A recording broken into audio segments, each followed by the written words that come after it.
continuing coverage of the NutraSweet World Challenge of Champions. Today, it's the ice dancing competition.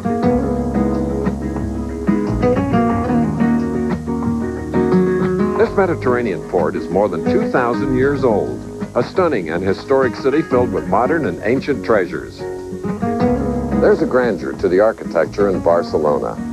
Like this, their national palace, built in 1929 for headquarters of the World Exposition. It is now used as a museum of art. Hello again, I'm Chris Schenkel. What a delight to be in this Mediterranean city that celebrates architecture, art, and music. And we're so fortunate in our competition today to have Jane Torval and Christopher Dean, who in 1984 at the Sarajevo Olympic Games raised the level of ice dancing to a new height, especially with their interpretation of Spanish music.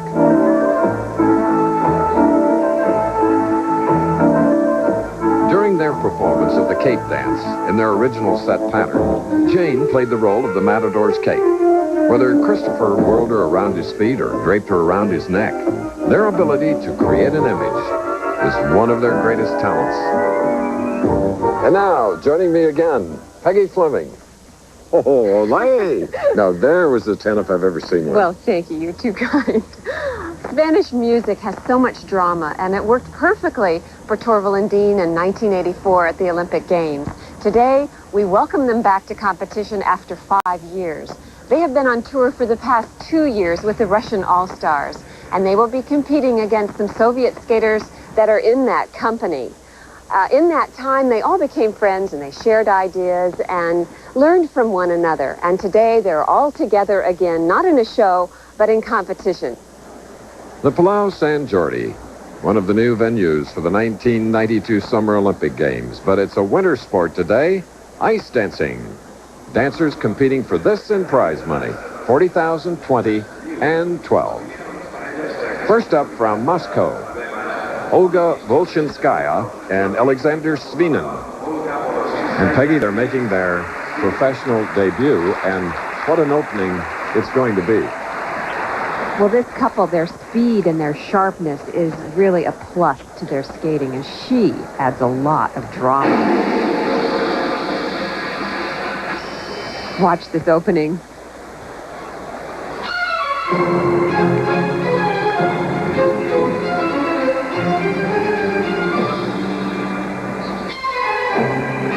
Here in Barcelona, skating to the music from Bizet's Carmen.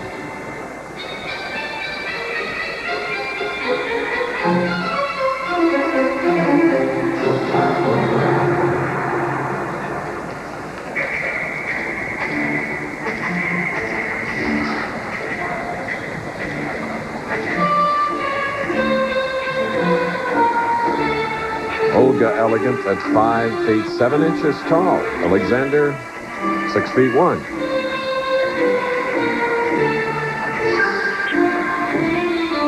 I can see why they have traveled with the Torval and Dean and Russian All-Stars show. Oh, they're very entertaining.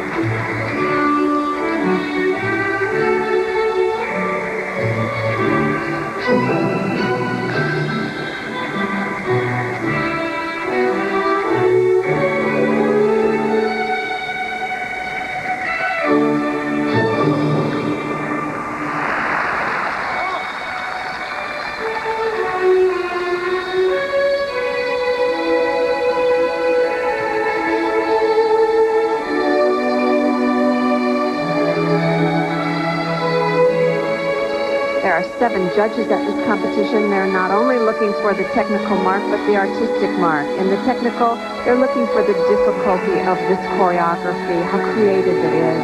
And in the artistic mark, they're looking at the expression and character portrayed in the choreography of the music.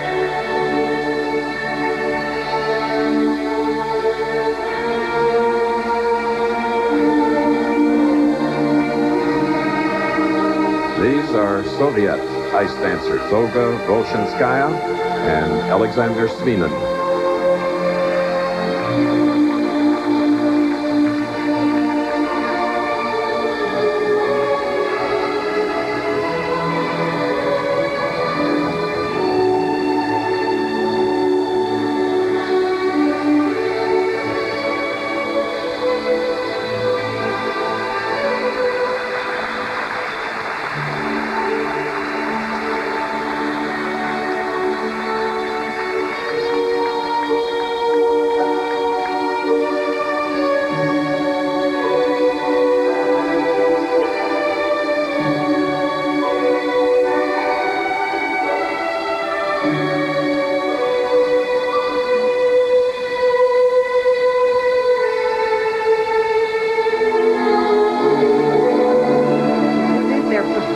Debut, and I think that they are absolutely very interesting to watch, and I look forward to seeing more performances by them.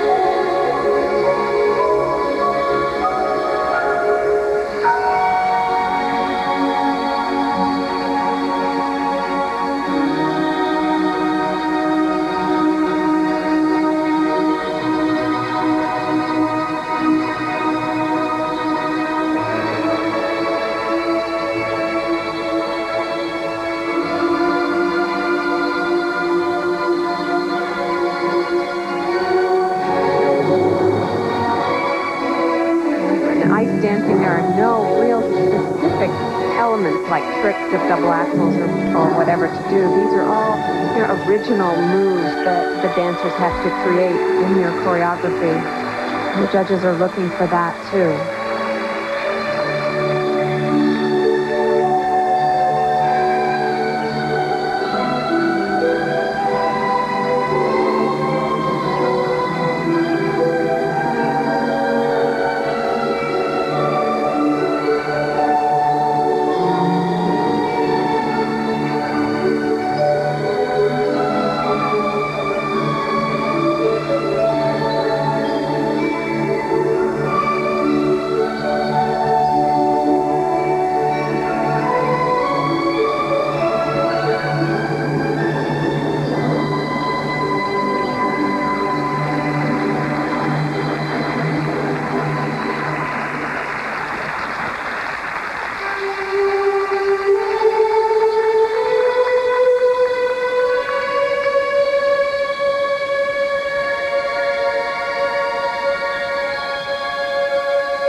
The crowd here in Barcelona, Peggy, loving Voloshinskaya and Svinen of the Soviet Union.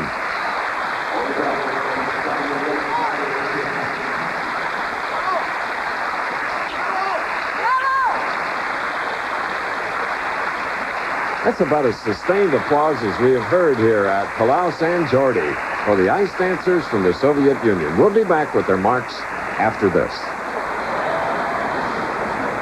Here in Barcelona, Voloshinskaya and Svinen of the Soviet Union, their technical marks, high and low, thrown out. They look very strong. They did very difficult, very inventive moves in this program. They did very well. And their artistic mark, 9-9. Very nice. They seem very happy with those.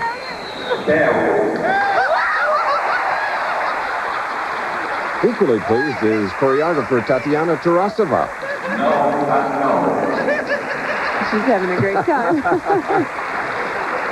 A strong total score of 98.7.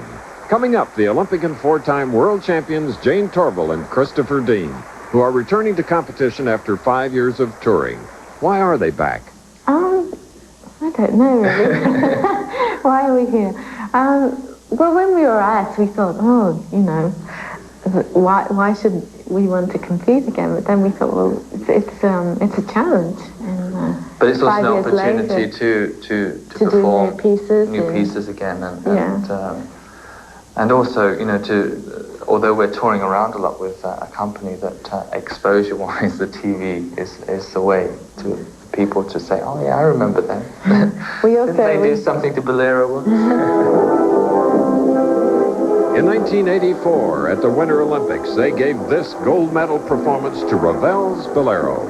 They've been skating together since 1975, yet both still feel the best may yet to be. I feel skating and choreography as a dance medium it's still in its infancy in what we're trying to experiment with, and so there's an abundance of ideas and directions to go within. It's just doing them in the time that we have whilst we're still capable of doing them. But also we're starting to work with other people as well, choreographing for other people, so we can channel our ideas out through other people. For the past 2 years, Torval and Dean have been on their second world tour with the Russian All-Stars, where the emphasis is on ice theater. Through ensemble performances, splendid lighting and costumes, and sensational choreography, Torval and Dean's tour has won them critical acclaim. They are private people, and rumored to have been romantically involved in the early years. Perhaps it's because they skate so beautifully together that it's a natural assumption to make. Jane was married last September. Christopher's engaged. Has this affected their skating? we just continue with our work as we normally do. So far it hasn't really changed anything. No, I mean, we've been together for a lifetime. A few years.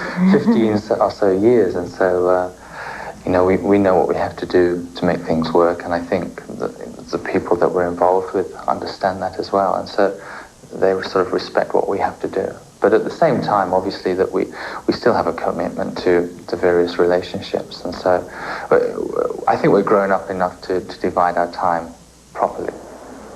Coming up next, Jane Torval and Christopher Dean.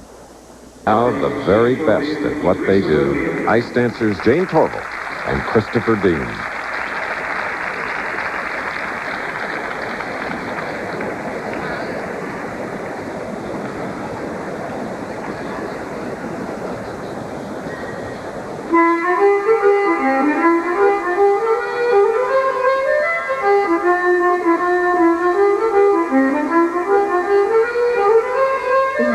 Whimsical number. It's their idea of what Ireland is like, all the different areas that they have come to visit, and this is their interpretation.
Yes, the quick, intricate footwork of Jane Torval and Christopher Dean.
just so mesmerizing when you watch them do the dances that they do. These are very inventive moves in character of Irish dances.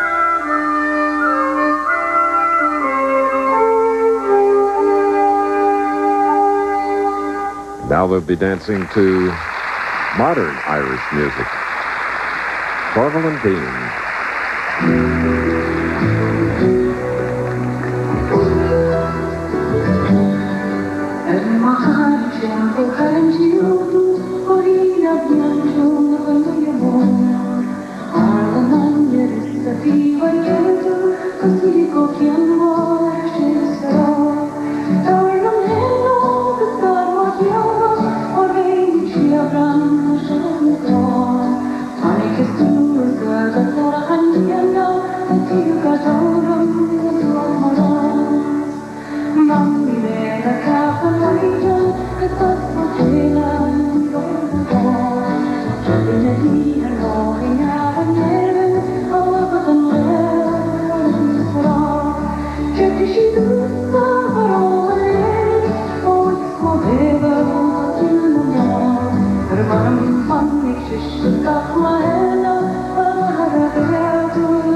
This capacity crowd at Palau San Jordi showing their appreciation to British, European, world, and Olympic champions Jane Torval and Christopher Dean.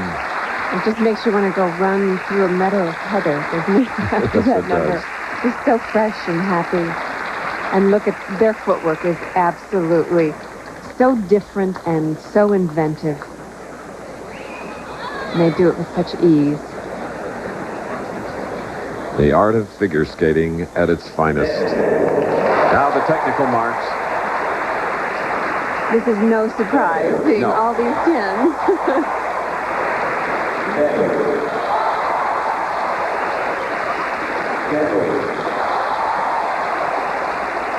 Never in doubt. No. Jane's husband, Phil Christensen, and her mother in total agreement. Now, for artistic. No more surprises. 310. Whoops. 9-9, that isn't a surprise. Another 10, and another 10, and a The 9-9. two 9-9s by the Soviet judges, Andrei Malenkov and Irina Rudnina. Nevertheless, they are in the lead with a point total of 99.9. Dishes of Spain. Christopher Dean likes it. Jane Torval, well, she's not so sure. Enjoying the night out across the table, the Russian ice dancers, Natalia Nenko and Henrik Swartensky. They finished fourth at the Calgary Olympic Games, and they'll be on the ice next.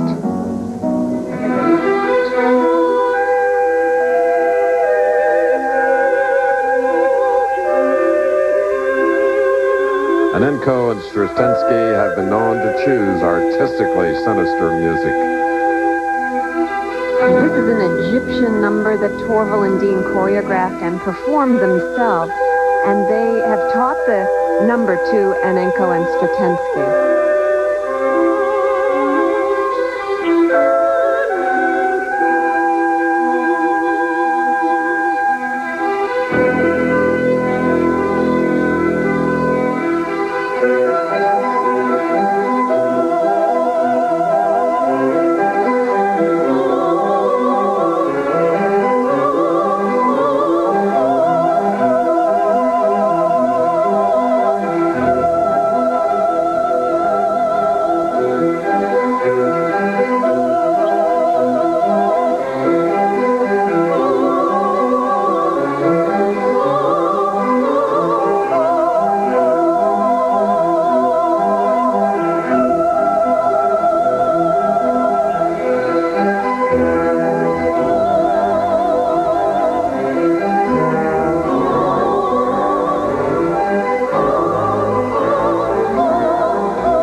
Faltered a little bit there. This is a very difficult number to do. The choreography, there's lots of almost slow motion type moves and very isolated moves where they have to hold them for a long period of time. It makes it very difficult. It's a hard act to follow doing the choreography of Torval and Dean.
Incredible balance for this number.